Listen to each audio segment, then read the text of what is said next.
Sir, आमदार म्हणून तुम्ही अनेक अधिवेशन याआधी अटेंड केलेली आहेत, मंत्री म्हणून प्रथमच येत आहे. हिंदुत्व आणि कोकण यासाठी नेमका काय अजेंडा असेल तुमचा? मंत्री म्हणून पहिल्यांदा विधिमंडळामध्ये पाऊल टाकलेलं आहे. माझ्या पक्षाच्या नेतृत्वाने राज्याचे मुख्यमंत्री आणि उपमुख्यमंत्री आणि माझ्या सर्व वरिष्ठ नेत्यांनी प्रमुखांनी आमच्या सारख्या तरुण हिंदुत्ववादी कार्यकर्त्यांवर फार मोठी जबाबदारी टाकलेली आहे.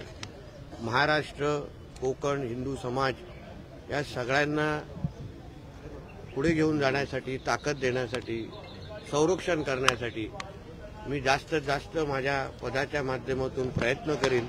माझ्या खांद्यावर टाकलेली जबाबदारी ही 100% कशी प्रामाणिक पद्धतीने पार पाडता येईल या दृष्टिकोनातून माझी पावलं टाकेल. विरोधक आता 10 वाजता ईव्हीएम विरोधात आंदोलन करताना पाहायला मिळणार आहेत. सरकार म्हणून त्यांना कशा प्रकारे उत्तर दिलं जाईल?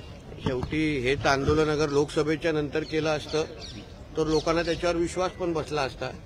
वायनाडच्या कुठल्या तरी पायऱ्या शोधल्या आणि तिथे बसले आणि तिथे ईव्हीएम बद्दल बोंबलले तर लोकांनी विश्वास ठेवला असता.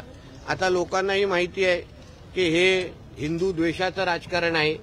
जेव्हा वोट जिहाद झाला तेव्हा हे लोकांना काहीच वाटलं नाही, काहीच दिसलं नाही, तेव्हा हिरवा गुलाल उडवायचे. आता जेव्हा हिंदू समाजाने एकत्र येऊन हिंदुत्ववादी विचाराचं सरकार निवडलं, हिंदू म्हणून मतदार म्हणून आपली ताकद दाखवली, तेव्हा हे लोकांना मिरच्या लागतायत, हिरव्या मिरच्या लागतायत.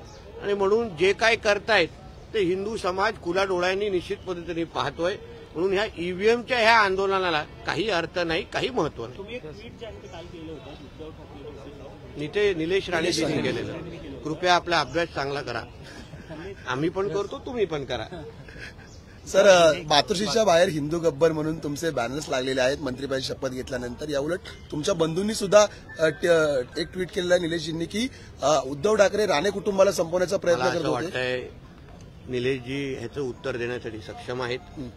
तेही एक अनुभवी कार्यकर्ते, समाजसेवक आहे. तुम्ही त्यांच्यासाठी हा प्रश्न ठेवा, ते निश्चित पद्धतीने तुम्हाला पाहिजेसे उत्तर ते देतील. नेहमी आपण जर पाहिलं तर संजय राऊतांना प्रत्युत्तर तुम्ही देत होता.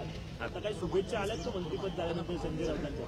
एवढी आता महाराष्ट्रातून सगळूनच शुभेच्छा येत आहेत आणि ते एवढ्या म्हणजे त्यांचं एवढं मन मोठं नाही ना, त्याच्या मालकाचं आहे ना त्याचं आहे की बाबा महाराष्ट्रासाठी काम करणाऱ्या लोकांसाठी किंवा मंत्रिमंडळाला त्यांनी शुभेच्छा द्याव्या एवढे मोठ्या मनाचे ते नाही आहेत. आम्ही त्यांना 39 वर्ष ओळखतो.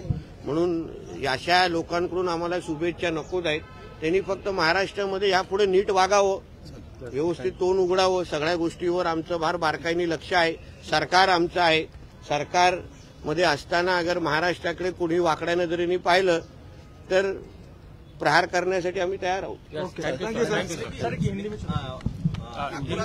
सर, आज फर्स्ट डे है, थंडी आहे, मंत्रिपद झाल्यानंतर पहिलं अधिवेशन तुम्ही कव्हर करताय? मी कव्हर करतो. तुम्ही कव्हर करताय. सर, हिंदी में नागपूरला नेहमी येत असतो, पण नागपूरला आज शपथ घेण्याची संधी देवेंद्रजींनी आणि आमच्या प्रमुख देवेंद्र फडणवीस साहेबांनी आणि आमच्या प्रमुखांनी दिलेली आहे. मला वाटतं नागपूरचा अनुभव आम्ही नेहमी घेत आलेलो आहे. आता आमच्या माध्यमातून जास्त थंडी असल्यामुळे आमच्या सगळ्यांचा रोल मोठा असतो, कारण हीटरची गरज असते. सर, हिंदी में जानना चाहेंगे, आज पहला अधिवेशन है तो आप मंत्री होने के बाद हिवाली है क्या? नहीं, विंटर सेशन का आज विंटर सेशन का पहला दिन है. आज मैं मंत्री बन के आज विधानसभा में आया हूँ. बहुत बड़ी जिम्मेदारी है. महाराष्ट्र हो, हिंदू समाज हो, हिंदुत्व हो, ये सब की जिम्मेदारी हम जैसे कार्यकर्ताओं के कंधों पे है. आज हिंदुत्ववादी विचार सोच की सरकार हमारे महाराष्ट्र में है और इसलिए हम लोग सब लोग ने जो शपथ कल ली है, हमारे कंधों पे भी बहुत बड़ी जिम्मेदारी है कि महाराष्ट्र में जो हिंदू समाज है, महाराष्ट्र में हिंदू समाज की सुरक्षा करना, उनको विश्वास देना, उसके साथ ही हमारे महाराष्ट्र को एक प्रगतिशील राज्य बनाने के लिए हमारे माध्यम से जितने प्रयत्न हो सकते हैं हम हमारे माध्यम से करेंगे.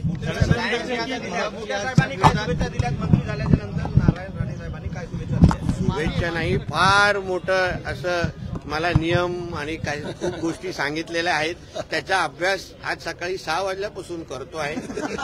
तुमच्यासाठी मोठे साहेब असले तरी पण आमच्या शाळेचे प्रिन्सिपल आहेत आणि म्हणून प्रिन्सिपलांकडून एक मोठी यादी आलेली आहे. आमदार जेव्हा झालो तेव्हाही पहिल्यांदा फार मोठी यादी आलेली की कसं नियम, कायदे, परंपरा, प्रथा परंपरा काय असतात. आता रूल्स ऑफ बिझनेस आणि असंख्य विषयाबद्दल आज सकाळपासूनच चर्चा सुरू झालेली आहे. आता टप्प्याटप्प्याने तुम्हाला त्याचं प्रतिबिंब माझ्या कामामध्ये दिसेल. डिस्टिंक्शन मिळेल का? विशेष कानमंत्र हा काही विशेष कानमंत्र माझ्या कानात दिले, तुम्हाला नाही सांगितलं. लँड जिहाद बद्दल तुमचा लढा असा सुरू राहील. निश्चित पद्धतीने लव जिहादच्या संदर्भात धर्मांतर विरोधी कायदा आमच्या या 5 वर्षाच्या कारकिर्दीचा आम्ही आमच्या मॅनिफेस्टोमध्ये दिलेला आहे, जाहीरनामामध्ये दिलेला आहे. भारतीय जनता पक्षाने जेव्हा जेव्हा जाहीरनामामध्ये काही उल्लेख केलेला आहे तो शब्द पूर्ण केलेला आहे. उदाहरण 370चा शब्द दिला, राम मंदिरचा शब्द दिला. जे वाक्य आम्ही आमच्या जाहीरनाम्यामध्ये देतो ते आम्ही पूर्ण करतो. आमच्या जाहीरनाम्यामध्ये आम्ही शब्द दिलेला आहे की आम्ही राज्यामध्ये एक सक्षम आणि मजबूत असा धर्मांतर विरोधी कायदा आणणार. तो निश्चित पद्धतीने योग्य पद्धतीने अभ्यास करून आम्ही आणू एवढा विश्वास या निमित्ताने देतो. महायुति ने बड़ी जीत दर्ज की है, आप लोग सवेरे सर्वे कर रहे हैं, लेकिन जो विपक्ष है वो अभी तक ईवीएम के झटके से उभरा नहीं है. आज जो कह रहे हैं ये ईवीएम का झटका नहीं है, ये हिंदू समाज का झटका है. ये हिंदुत्व का इंजेक्शन है. जिस तरीके से लोकसभा के बाद वोट जिहाद करने के बाद जो वातावरण इन लोगों ने महाराष्ट्र में किया है उसका जवाब हिंदू समाज ने विधानसभा के माध्यम से दिया है. इनको ये ईवीएम लगता है मगर इन्होंने कभी भी हिंदू समाज को गिना ही नहीं. इनको फतवा में इनको इतना इनका वक्त गया है, इनको कभी भगवा का महत्व ही समझा नहीं. इसलिए भगवा का महत्व अभी हमारे हिंदू समाज ने ही इनको समझाया है. इसलिए जितना जल्दी ईवीएम के बाहर आएंगे, हमारे देवी देवताओं के पास जाएंगे तो उनको समझेगा ये ईवीएम का दोष नहीं है, हिंदू समाज ने जो इनको एक तमाचा कस के तमाचा दिया है उसके वजह से इनकी ये हालत हुई है. धन्यवाद.